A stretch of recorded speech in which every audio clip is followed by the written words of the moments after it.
and just get it out to people quickly, because I mean, there's no reason the government should sit on your money for 9 or 10 months.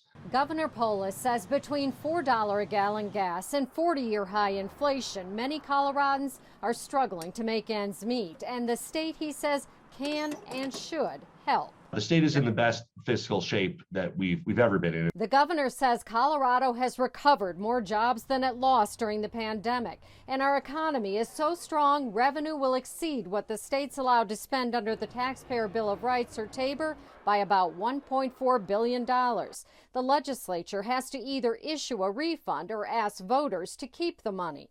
Polis says give it back, and sooner rather than later. Rather than sit on it or dawdle it away to special projects, just get it back out to people, because people are facing rising prices. And anything we can do to save people money to help fight inflation, we ought to do. State economists project budget surpluses over the next 3 years, but they also warn the economic outlook is subject to several variables, including inflation, the war in Ukraine, and supply chain disruptions, all of which the governor says were factored into the budget. We also, Sean, have very high record reserve levels. The state has never seen this level of reserve that we have. 15% of the state's budget, about $2 billion, is in a rainy day fund.